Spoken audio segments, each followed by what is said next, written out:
So our speaker today is John Hanke, and he's going to tell us about the geometry of projective space. Thank you all for coming. Thanks to Keith Conrad, who is both videotaping and inviting me. So appreciate being here. It's really nice to be here. I looked at the UConn Math Club website. You guys have had a lot of really awesome looking talks from the website.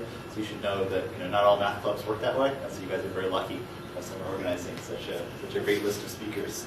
I can't promise anything about this talk, so hopefully everyone else will make up for this talk. But what I want to do is try to give some feeling about geometry of projective space. Projective space is a really cool space. It's not that hard to talk about, but a lot of people don't see it early on. And so I want to sort of give people a feeling for what it is, why it's great, and what you can do with it. So there are a lot of things to say here. I guess first is where's the talk. Okay. So to talk about geometry, this geometry is a really old subject. So I thought maybe I'd start just by asking, what is geometry? Before we talk about the geometry of projective space. Notions of geometry have changed a lot over time, and from conversations with some of you before the videotaping started, I know that there are a lot of people who are experts in various kinds of geometry here or taking courses in coming semesters about it. And so, so what is geometry? If I say, tell me about geometry, what would you think of? Like, what does it mean? Study of the Earth. Study of the Earth? Okay. That's a very modern notion of geometry, by the way. I mean, people didn't know about the Earth for a long time. It's sort of, I don't know if you know much about old school astronomy. Study of the Earth. Okay. Any other ideas? What ideas come to mind when I say geometry? What words should I be using? There's definitely some words I should be using. Yeah. Well, I was going to say the study of objects and their relation to each other in a space. Study of objects in space and how they are related.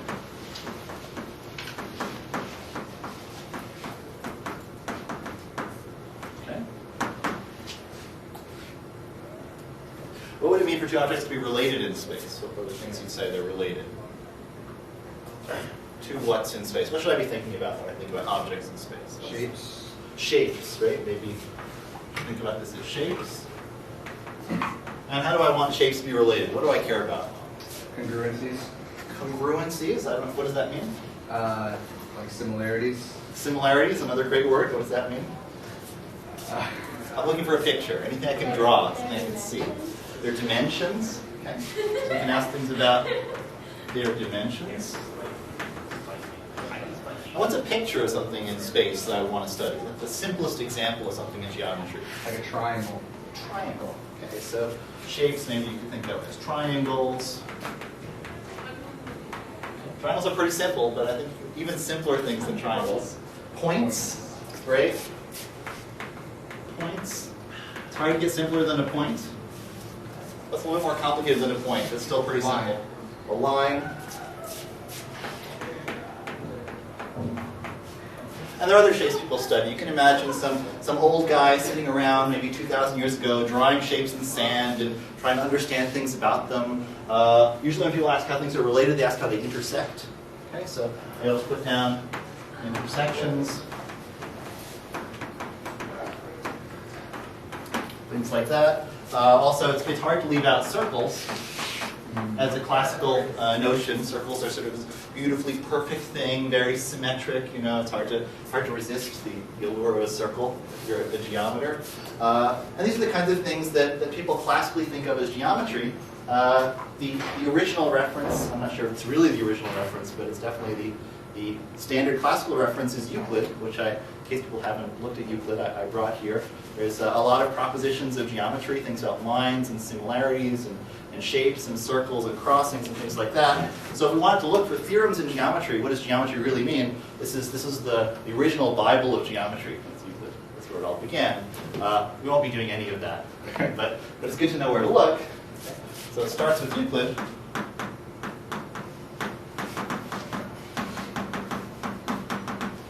Which is where the phrase Euclidean geometry comes from. So that people have studied, approximately, I said 2000 BC?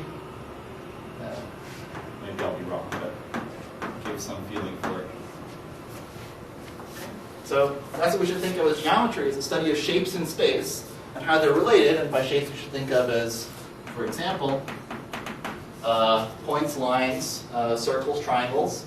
And by related, we like to know how they intersect. Okay? So any theorem, any statement we could make about the configurations of these objects and how they intersect, we should think of as geometry. Okay? So that's what I mean by geometry. So check off one word for the title. Next thing to do is to understand what by projective space. And projective space is one of those things that people didn't think of right away. It's actually relative to the notion of geometry, which is thousands of years old. Projective space is relatively recent, maybe about 200 years old. And it's really fascinating to see how it has come about. And so I thought maybe we'd try to just sort of motivate it from classical geometry. Okay? So maybe it'd be kind of fun to talk about theorems of geometry. I'll say classical geometry. But by classical, I mean anything that you know. Okay? So what are some statements that we make in geometry? Can anybody imagine? So maybe you took geometry in high school. Maybe people took geometry in high school. Okay, it's most people. I never took geometry in high school, actually, so I don't actually know what people do. But I know there are axioms and things with lines and circles and points. So, so what's a statement in geometry? Yeah. Given a right triangle with legs A, B, and hypotenuse C, A squared plus B squared equals C squared. Great. Given a right, it's a very sophisticated theorem, by the way. So, triangle. So I'll just draw a picture for it, rather than write out the whole words. But a right triangle is something where there's one right angle here, and if I drew it better, it really would look like a right angle. Not to notice this little box here, and if one side has length A, the other side has length B, and this side has length C for the A, B, and C, then we know that A squared plus B squared equals C squared. Okay. Statement about lengths of right triangles. So the reason I say this is more sophisticated is because this doesn't even talk about sort of the simpler notions of intersections. This talks about lengths. Okay, so this is a pretty fancy theorem. Of course, it's the Pythagorean theorem.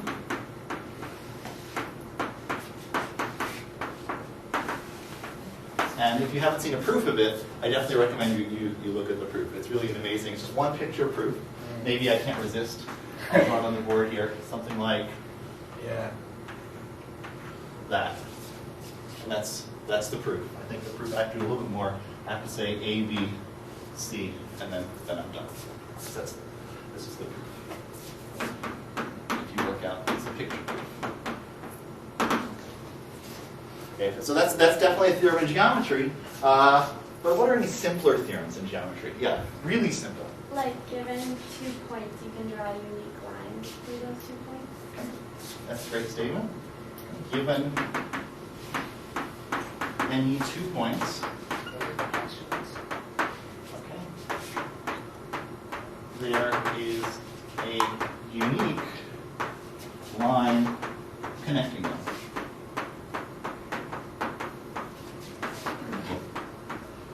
Or unique line through them. Does everybody agree with the statement? It's not quite true. Well, isn't it a postulate? Given any 2 ordinary points, you can create an ordinary line. If it's a postulate, then it should be true, and I claim it's not true. Okay, so what's wrong with the statement? I'm going to be really picky. Do you have to say it's a straight line? Because you got a line that's like curved. Do you have to say the points are unique? Yes, you have to say the points are distinct. Okay. So if I take a point, another point, well, there are lots of lines between them. Okay, so I'm going to be really picky in this talk because if you're precise about things, there are things you can see that maybe you wouldn't see otherwise. Okay, I need 2 distinct points. Okay, it's a great theorem. Any other theorems about, this is about points and lines, right? This definitely falls into the classical realm of geometry. Any other theorems about points and lines people know? If 2 lines are parallel, they don't intersect. Okay. 2 parallel. What if they're not parallel? So they intersect at exactly one point. Exactly. Unless they're the same line. So let me say it that way because I don't have to use the word parallel as much. Okay? And it sort of feels like the opposite of this theorem. Here I have 2 points, I get a line, and if I have 2 lines, I get a point. Okay? So I think these 2 statements will be sort of the foundations. If you look at classical geometry, sort of these are very foundational statements, and sometimes they're postulates. So any 2 lines intersect at exactly 1 point. Okay. Does everyone agree with that statement? Unless any 2 lines that are not parallel. Okay. And Any 2 distinct lines that are not parallel, I guess. I don't know. Okay, I better say they're distinct lines for the same reason I have to say they were distinct up here. And then this is an extra word I have to put in here. I have to say non-parallel lines. Okay. To make this true, so I have to say what a parallel line is. Okay, what are parallel lines? Whoever knows this? As you can see over here. So 2 lines are parallel if they point in the same direction. Okay. Those are parallel lines. Okay. And you can see they don't really intersect anywhere. And so just to be extra careful, since I'm going to draw everything on the blackboard, and there's really no reason to think about things in higher dimensions unless you really want to, I'm just going to say two lines in the plane. Okay? So this is actually not true if I'm not in the plane also. So I should be really careful. I'll put another thing here in the plane.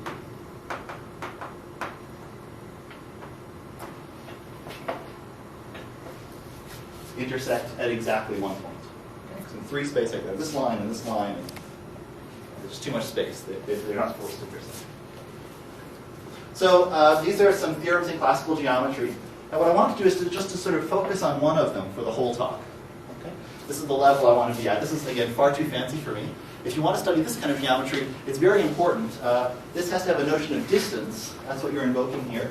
And notions of distance in geometry, there's Euclidean geometry where you talk about the distance given by the usual length formula for vectors. And there are variations of it, Riemannian geometry, hyperbolic geometry, elliptic, spherical elliptic geometry. There's lots of different ways of talking about it. But again, it's just a little too fancy for me. So I just want to think about intersections. Okay, so let's look at this theorem right here. I want to really focus in on it. Okay. And I want to tell you that I find this theorem a little bit annoying. So it's definitely true, but it's not nearly as nice as this theorem. So the reason that I don't like this theorem as much as this theorem is because here I just get to say 2 distinct points have a unique line. Here I get to say I have 2 distinct lines. They intersect at exactly 1 point, except if they're non-parallel. They have to be non-parallel. If they're parallel, this is an exception.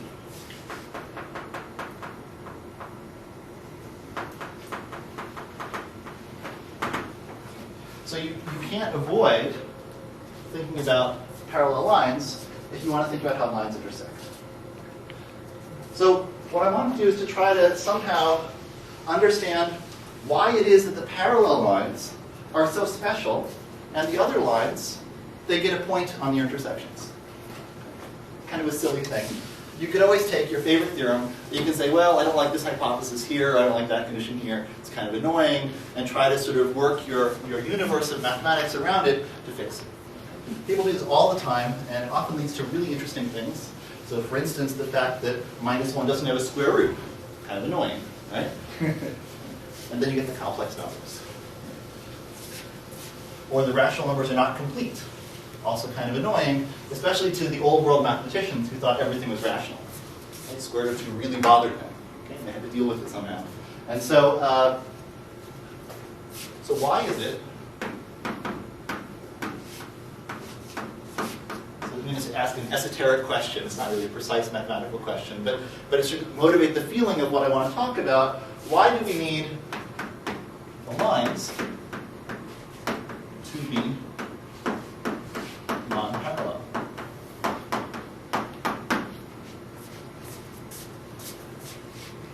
So that they intersect?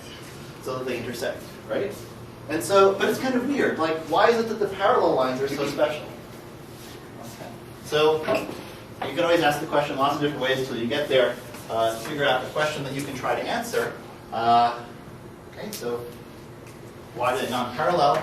I'll ask it in a more dynamic way. Okay. Suppose two lines become parallel. Okay, so imagine I have two lines in the plane, okay, and I want to know what's happening with parallel lines. And so what I'd like to do is I'd like to say, okay, well, suppose I have two lines that are not parallel, then they intersect at some point, and then I'll make them parallel. Right? You can always take one line and just sort of move it so that it is parallel, and you can see what happens.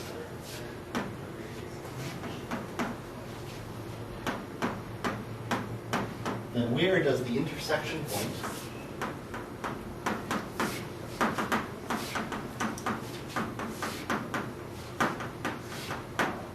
go? So the picture I have in mind is something like, I'm trying to sneak up on this issue of being parallel, and so I don't really understand that well. But let's say I have one line there and another line here. This is L1 and L2. And I'm going to take these, let's say these lines gone forever, right? And so let's say I take L2, and it's not parallel to L1, but I'm going to try to start to sort of rotate it around this point. And as I rotate it around this point, I'm going to look at the intersection point, which is right here. Okay, this is the intersection. The unique intersection. And I'm going to ask, where does it go? What happens to it? Why isn't it there when they're parallel, but it's there when they're almost parallel? Okay, so what happens if I do that? It goes off into infinity. I can take this point, I can say, I'm going to fix that. I'm going to sort of do this. Okay, so if I move this line down, and the missing point, this point has gone over here, I can make it more parallel. So then the intersection point is moving there. And can you see what happens when they become parallel? It's kind of a weird thing. So here's L2. The problem is I can never draw the picture large enough to really show what's going on, right? So the blackboard gets to use your imagination. But you can think of this as almost parallel. It's sort of just snapping out a little bit. Where's the intersection point going? To infinity, or negative infinity, I guess. How do we say, I want to say in some colloquial way, do they intersect? Somewhere. Where? At an ideal. Where would I draw the point? Way out there. Way out there. It has to be in like 3 classrooms over, maybe not even in this building. Okay, there's some intersection point way out here. Intersect. Okay, so the intersection point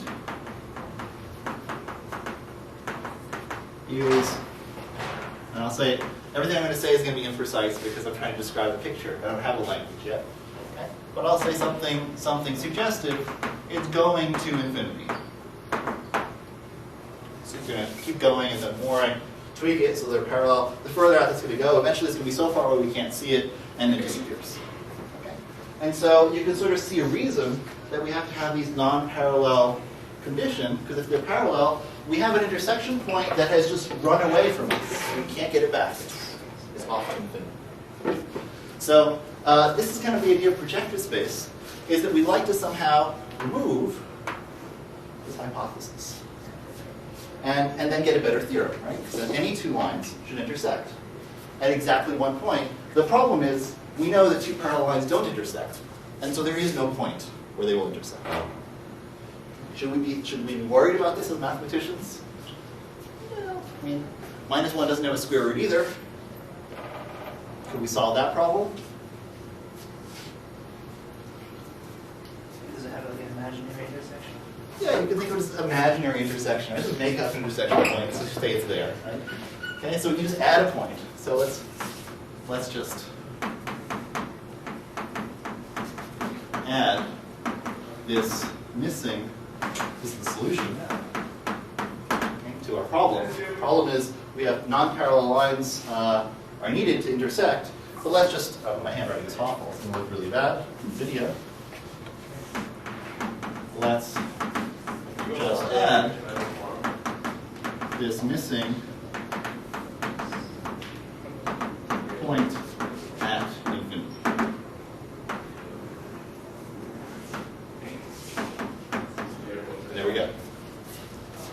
now these two parallel lines will intersect at this hypothetical imaginary point that we can't see because it's too far away. How do people feel about that? We feel a little weird just adding points willy-nilly? Yeah, it's a little weird. But, I mean, like I said, square root of -1 doesn't exist either.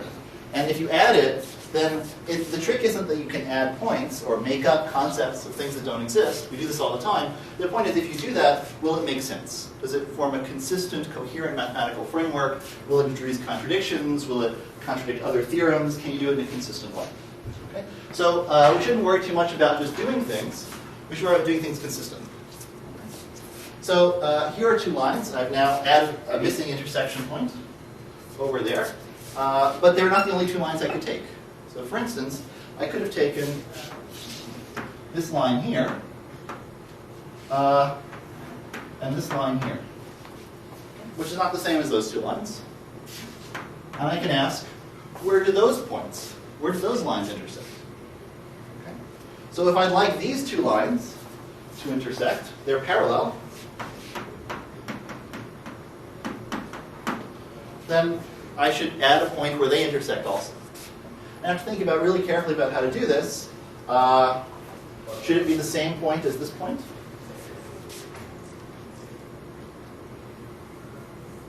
Maybe, maybe not. I don't know. I see some people shaking their heads. Why do you shake your head? It's going to a different place. It's going to a different place. But you know, they're all sort of far away. I mean, maybe they're all the same out there anyway, right? I mean, who knows? So let's just think about this. This is the kind of question I really want to answer seriously. Okay? So it looks fun while you're on the board, and it is. It's a lot of fun to make stuff up. But sort of making sure everything works can take some effort. So let me just keep with this picture for a second, and let me over-parallelize this line. Okay? So I have L1 over here. I have L2 here, which was not parallel, and I sort of forced it to be parallel by rotating.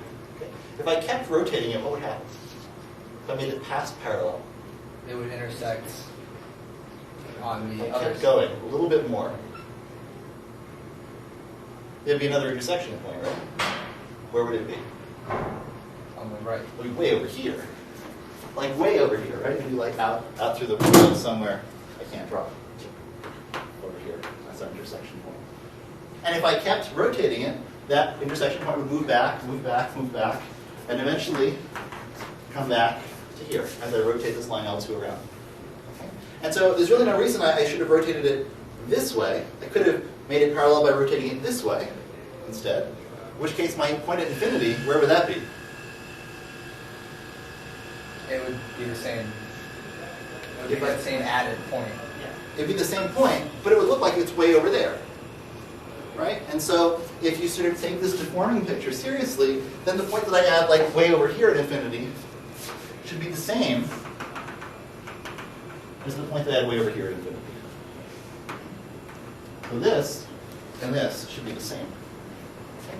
And so it's not like it's an infinity in that direction per se, it's just as an infinity in that direction as well. Okay? So there's this weirdness here about the lines going in two directions, and it can come in both directions at the same time. Okay, so this is really the same point. Is it kind of like if you took the line and made it like a number line, and then you just folded it over itself, the infinity would be like that point? Yeah, you can think of your line as like this line as wrapping up with one extra point at infinity in both directions, which is the same point. Okay, but I'm not folding anything. I'm just sort of saying, if I go off that end, it's like a video game, right? I go off that end, I come back on this end. Okay, and I'm going off at infinity. Okay, so it's a little weird. All right, so there's an intersection point at infinity. So the question is, if I take, maybe I'll call this L3 and L4, and I'll draw an L1 in this picture here, and I want to know, does the point where these intersect, is it the same as this point or not? Is it the same as this point or not? It's not.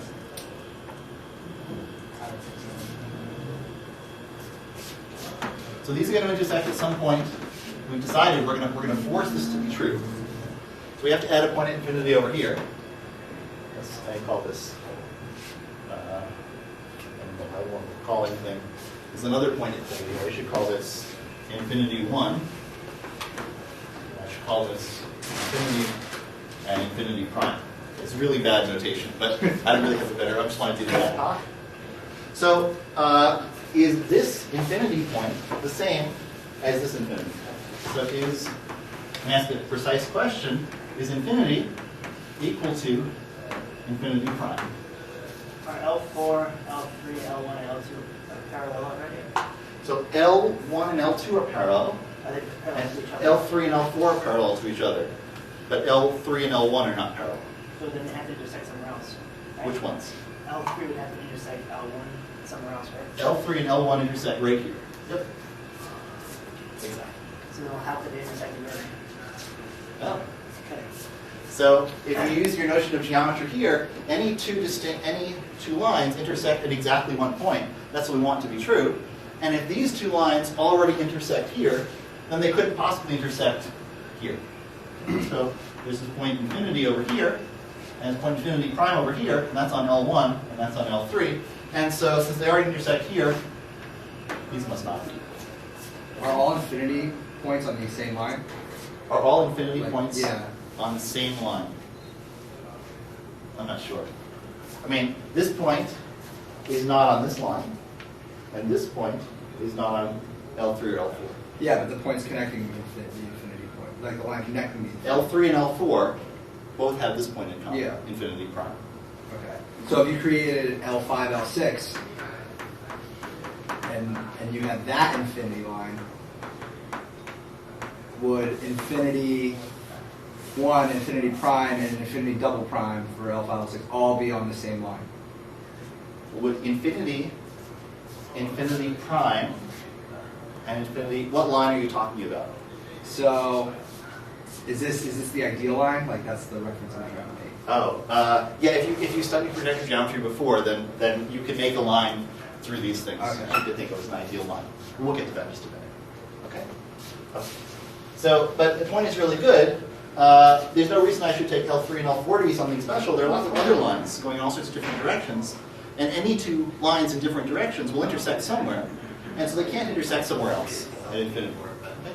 So the conclusion of this little picture exercise is that all of these extra points, if we're going to make this our main theorem here, we want it to be true, then it means that all of these points have to be distinct. So we can't get away with just adding one point. We have to add a point for every direction. Okay. So let me just say that. So the conclusion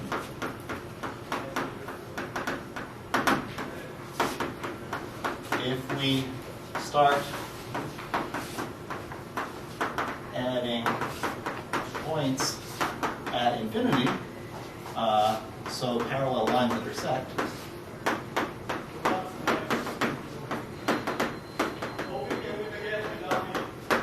then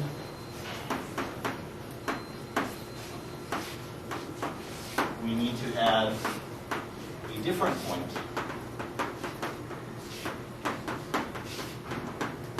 for each direction.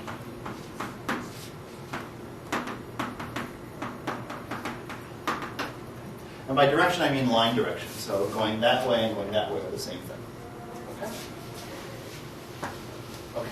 So let me, before I erase this, do this for a second. So is everybody comfortable with this? We're just going to add some points, and then our geometry is going to get better. All right. So it seems a little bit weird. Let me do one even weirder thing. So I've added some points at infinity here, and there's, as was pointed out, there's different directions. So that, maybe there's an infinity double prime here, and there's another infinity triple prime. So we'll have to have some way of talking about these. We'll think about that in a minute. But there are like a whole bunch of different directions. And they're all sort of like out here. If our plane is in here, they're like out at infinity in all these different directions. And this direction is the same as that direction. Okay, so that's kind of our picture. You could run off this way, you can come back this way. This infinity prime here is the same as infinity prime here. They're equal. Okay? They're sort of surrounding our plane, and that's where all the action is going to be for parallel lines. There's one other thing you could do. You could ask about this thing, about two distinct points. And you say, well, is this still true? If I have two distinct points, I've added some points, do they intersect? Is there a unique line going through them? So, is this still true?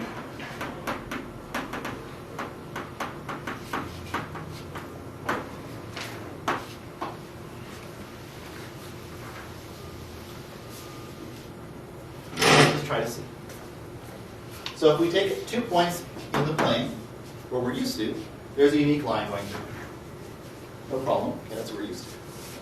If we take 1 point in the plane and another point at infinity, is there a unique line going through them? Yes. No. Yes, no, maybe. Okay. So why do you say no? Well, because if you connected that point to infinity prime over there, that's one line. But then if you do it to the other infinity prime on the other side, it would. Well, this is infinity. Yeah, really, this picture looks bad now. It's got too many things here. But there's infinity prime up there, and there's infinity prime on the other side down here. Oh wait, so the infinity primes aren't reflected on like the middle. It's just in any direction. In any direction. So Oh, any okay. parallel lines are going to, any line parallel to this is going to intersect this same infinity prime, or infinity double prime. Infinity double prime. Okay? So if I take a point at infinity, that tells me a direction. And then a point here tells me a point. If I have a direction and a point, does that determine a line? Y equals mx plus b, more or less, determines a line. Okay? So this still looks good if I take a point on the interior, a regular point, and one of these weird infinity points. Okay, so now what's the other crazy thing I could do? Two infinity points. I could take 2 points at infinity. Let's say I take infinity prime and infinity double prime. Is there a line connecting those 2 points? Yeah. Well, I don't know. Can anybody think of a line connecting those 2 points? Should there be a line connecting those 2 points? Yeah. We have to decide. We have to decide whether we feel this is a reasonable thing to do, if we can make this make sense. Okay. My feeling is I would love for this to be true, because I like these theorems just the way they are, and this one was very nice the way it was. I just was a little bit annoyed by this one. And so you could say, well, if we can think of what a line would be that would connect them, then yes. Okay. And there's a suggestion that comes to mind here. It's this thing that I drew. We just draw one line through all the points at infinity, and just add one line to our picture of lines. Okay, so if we add one line, then any 2 points at infinity are going to have that unique line through them. Okay, right now there are no lines that we have that work. But if we add one more line, then we're okay. So the answer is maybe, or yes, if we add one line at infinity. Okay. All right. So people still with me here? Okay, so I've taken our usual plane, and I've decided it wasn't good enough for geometry. I want to make it a little better, so that parallel lines are treated just as nicely as non-parallel lines. And to do that, we need some extra points. And at least in terms of our picture, of our reasoning, we have a way of making a geometry, which we can't see, because there's some extra points at infinity.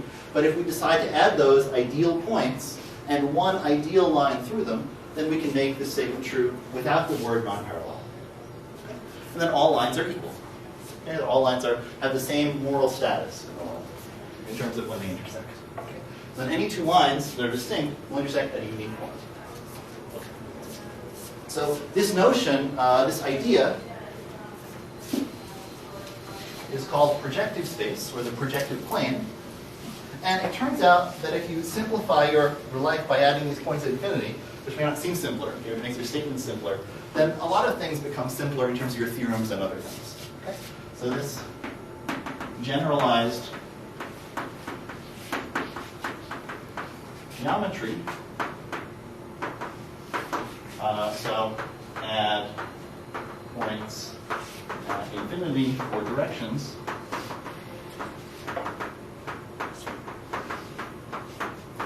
and one line at infinity is called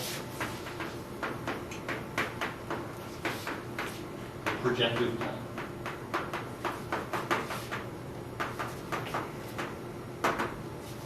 And the notation people use to talk about the projective plane is they use a boldface P, and they put it 2. Okay? So it's a projective space, a dimension 2 projective space. Okay?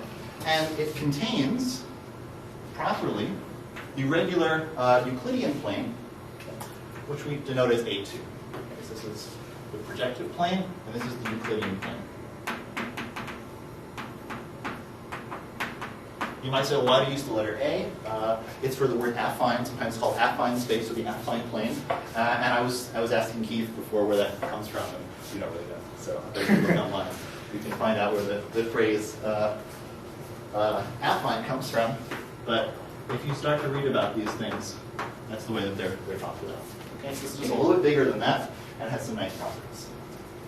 Okay, so what I want to do is to sort of, this is kind of hokey. Okay, so I just sort of added some things, made some symbols, some definitions, and sure, it sort of works, but it doesn't really feel like it's a unique object sort of in and of itself. It's like the affine space, and then I added some stuff to it. Okay?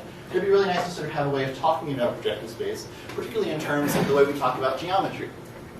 So nowadays, when we take a math class, we usually don't draw lines in space like this and look at their intersections. We usually draw formulas, right? All of our geometry, going back to high school and before, has to do not with pictures, which would be nicer, okay, but with numbers. Now, how do we describe geometry in terms of numbers? This is quite a trick. So,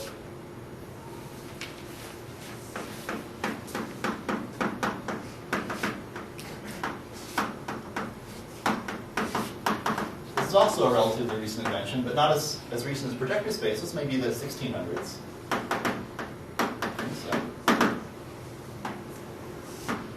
So if I want to tell you about a point in the plane, how would you tell me about a point in the plane? Are there any y coordinates? You say in terms of their coordinates, the x and y coordinates, right? And so the idea is that the plane isn't just like a plane. We're going to pick a point, the origin, and then we're going to pick two different directions, which we draw like x and y. We'll start to say how far we move in each direction. And then you can describe a point in terms of its coordinates. Okay, so this is 1, 2, 3, 1, 2, 3, and so on. Okay. So you use Cartesian coordinates.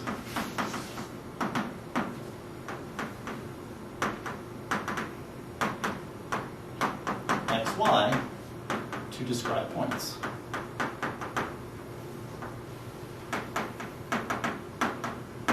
I'll say it in the same way I said it before, in the affine plane. Okay? So any point in the plane, if you really want to talk about it to make it feel like a real thing you can get your hands on, not just sort of drawing some pictures, usually people describe it this way. So there's the point 1, 2, right there.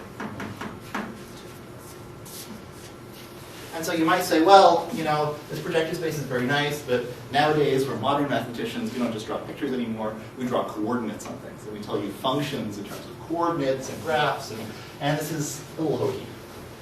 And so you might want to know, is there a way to coordinatize projective space? That's what I want to talk about now. Okay. So the question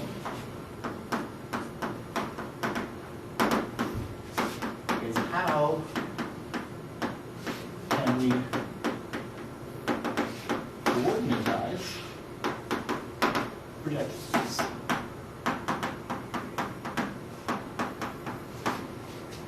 Okay. By that I mean, I'll say the projective point.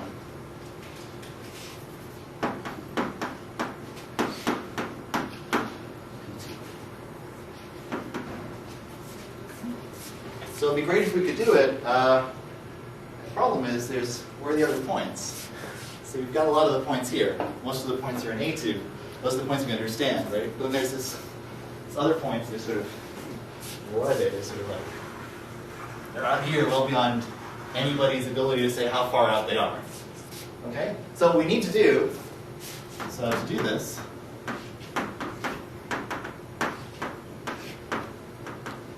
we need to algebraically describe these points at infinity. If we had a way of talking about those points algebraically, then we would be able to understand all of projective space, because projective space is the affine space plus the points at infinity. Okay, so how can we describe, how can we label algebraically somehow our points at infinity? That's our question. Yes? Well, P2, as you defined it, can be shown to be homeomorphic to the sphere with antipodal points attached. So you could use the coordinate system of the sphere. How do you know that P2 is homeomorphic to a sphere with antipodal points attached? Because if you think of the plane with the circle of infinities, you can think of lifting up the plane, kind of, and then you have this half sphere. Okay. But that half sphere, it can be thought of as a sphere with antipodal points attached. So let me try to say what he's saying. It's a really brilliant idea. Okay, there are a couple of ways to do it. That is not the most obvious one. Okay, so but it's a really great thing to do, and that's the right picture for thinking of the projective plane. So what he's saying is that you can really think of this in terms of a sphere. So if you just forget about the plane and think of a sphere instead, if you look at the sphere kind of looks like a plane. Well, if you cut off the bottom part, so let's just cut off the bottom part. It's not really there.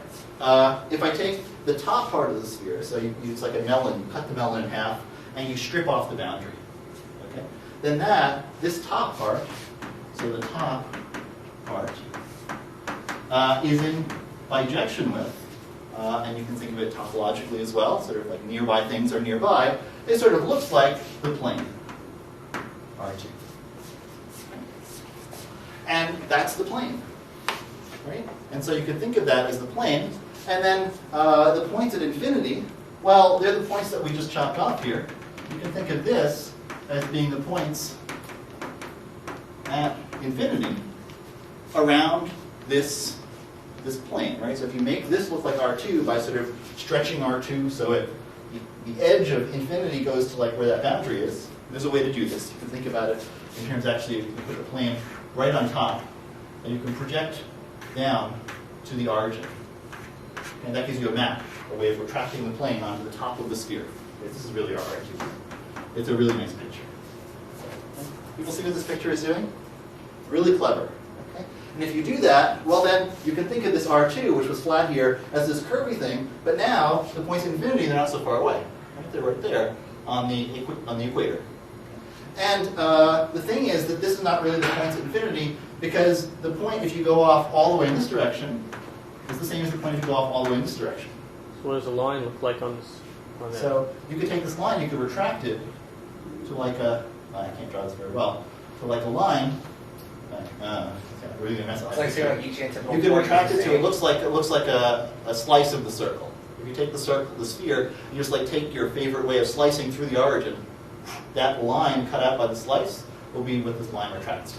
So you can think of a line as It's almost like colored chalk. each antipodal point are basically the same thing. Almost like when you get to that point, you like teleport to the other side, sort of. Exactly. So you can think of this line as retracting to something. So when you pull it down, it could come to something like this, and then back to the other side. That's what our usual line would look like in this picture. Although I didn't draw the edge just very well here. And if you do that, well, then you can see that this point here, that's our point infinity, but it's also the same as this point infinity. And so if you're going to think of this as a model for this projective space, we better identify those 2 points. We better say they're the same.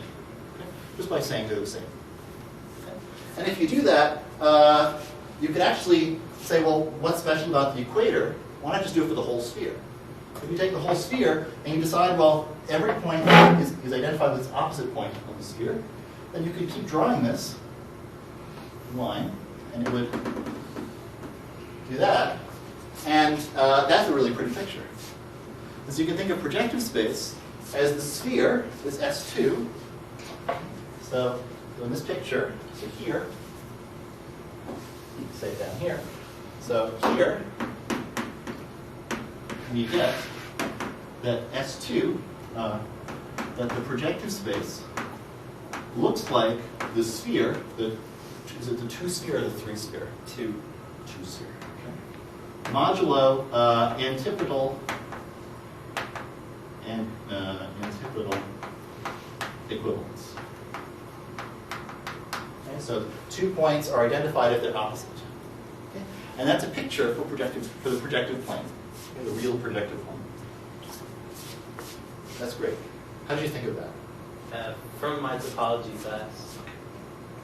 This is a very topological way to look at projective space. So that's definitely a model for projective space. And if you have coordinates on the sphere, then you could use that to make coordinates on projective space. So that's one approach. I want to take a simpler approach. Not everyone has taken topology, and this is really, it took people a while to think of this picture. This is not obvious at all, but very cool. So let's go back to our picture here, where we can't see the points at infinity again. They're just hanging out over here, and again, this point here, infinity is the same as this point over here, infinity. And how can I describe those different points?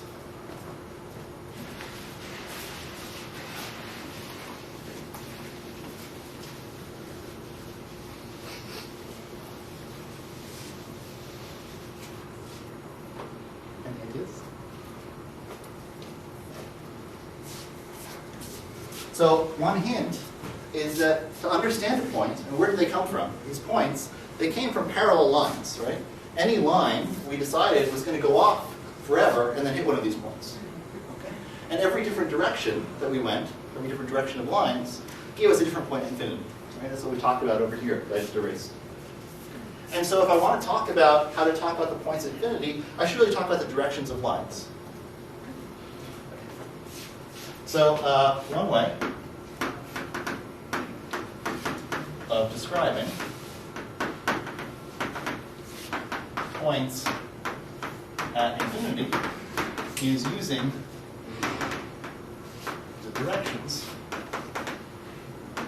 of lines.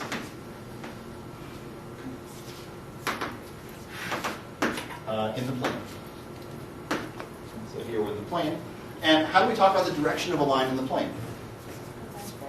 The vector. What vector would you use? So let's say I give you a line. Let's say I take this line here. How would I describe the direction that line is going? Okay, so you'd say it's the line 1, 2. So what about if I took a line parallel to that? What if I took this line? How would I describe the direction that line is going? So 1, 2 plus a constant. 1, 2 plus a constant. You mean I shift it? I take it. So you really, why is this line more special than this line? You're making this line better than this line. Because you're given a point. Okay.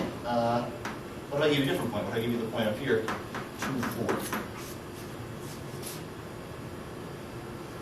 it's through the origin? It's through the origin. Okay, so if you distinguish lines to the origin, there's a natural way to talk about it. And if you don't distinguish lines to the origin, you can also talk about it in terms of the direction you're going. How do you say how steep a line is? The slope. Okay. Okay, so you can use slopes of lines. So that's one way to do it. I'm going to come back to your suggestion because it's really good in just a minute. Okay? But naively, you can use the slopes of lines. And so this means that points at infinity in P2 are in bijection with slopes of lines in A2. And how do we talk about slopes of lines in A2? Well, the slope can be what? What can slopes be?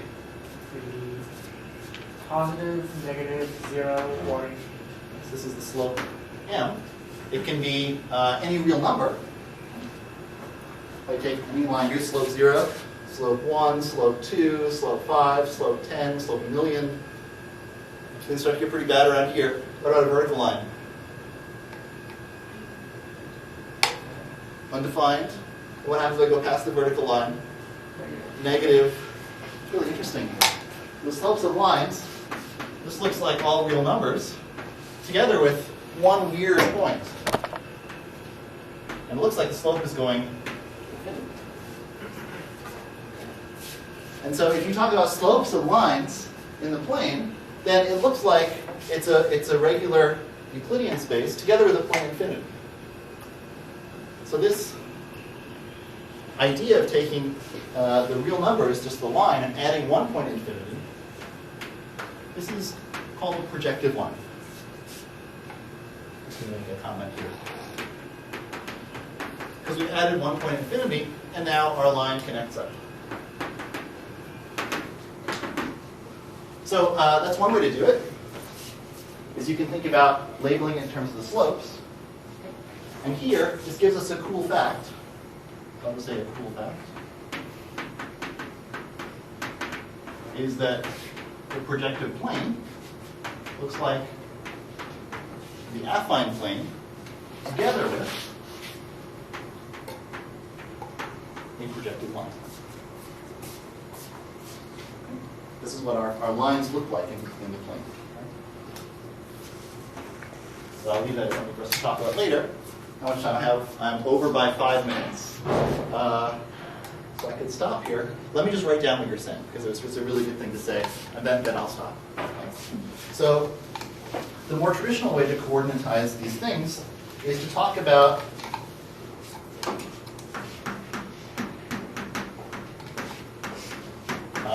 points as being lines through the origin. So we can talk about this P1 as lines through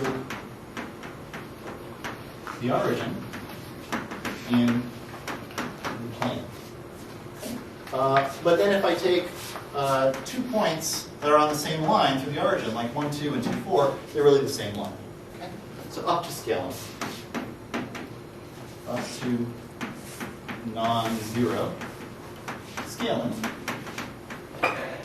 And so in this case, the language is, so you would say that this point 1, 2 is equivalent to the point 2, 4, and the way they write that is you say 1, 2 as a coordinate thing, but you make the coordinates look a little funny.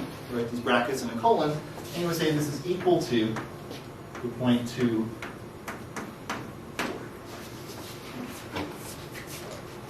So these are homogeneous coordinates, because one can be scaled to the other by multiplying by 2 or multiplying by half.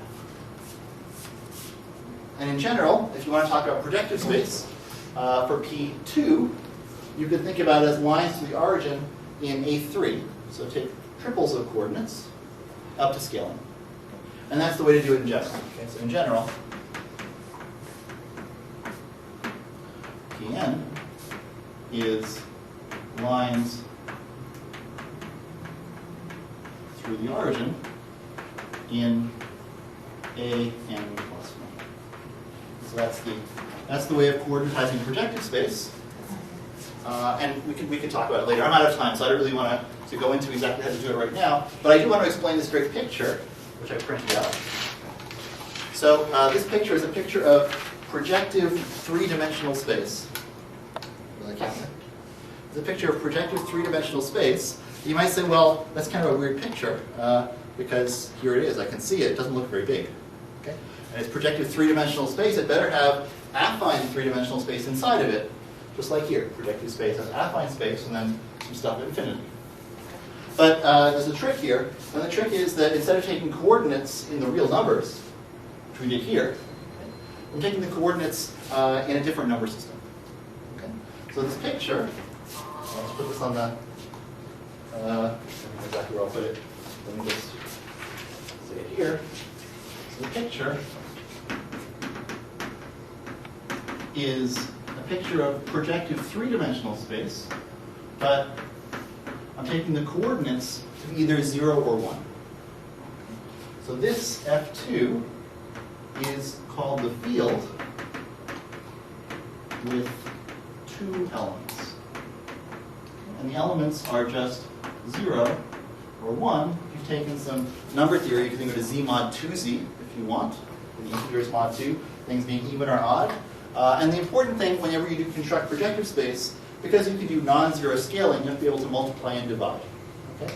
And so whenever you can divide by something non-zero, that's called a field, and you can do this over any field. And so if you do it over the field with two elements, then you'll see that you actually get this picture here, where the red dots are the actual points in projective space, and all the lines, including the circle lines. P2 or P3? P3. This is P3 of F2. Okay. All the lines, including the circle lines, are the lines that you get. And if you want to see a simpler example of a P2 of F2, I tried to draw it over here. So this will be a P2 of F2. Maybe this is something you can see. So P2 of F2 has, inside of it, it has a plane with coordinates in plus or minus 1. And then together with some points at infinity. P1 of F2. Union P1 of F2. And now this is the end of the talk. I just want to sort of show this picture. And so you can think of this as the origin. You can think of this as the point 1, 0, 1, 1, and 0. I should have done this opposite. No, that's right, 0, 1. So this is my affine plane here. And there are lines between these things. So there's a line like this to a point at infinity. This line has a point at infinity. This line has a point at infinity. There's a line at infinity, connects those. These two lines, these 2 points have a line lying on them, and if you work it out, it's that line. And then this line from 1, 0, 1, 1 is parallel to this one. It intersects that one. And this is parallel to that, it intersects that. And so this is the picture of P2 of F2. And you can work out how many points there are on it. There's 4 points from this, and then there's 3 points at infinity here. And so this has 7 points. And this is a slightly bigger version of it. If you just look at one face, it looks like this. So this is the points at infinity on the bigger P3. Anyway, so that's the picture. This is projective space. We're going to talk more about it. Thanks for coming. Talk later.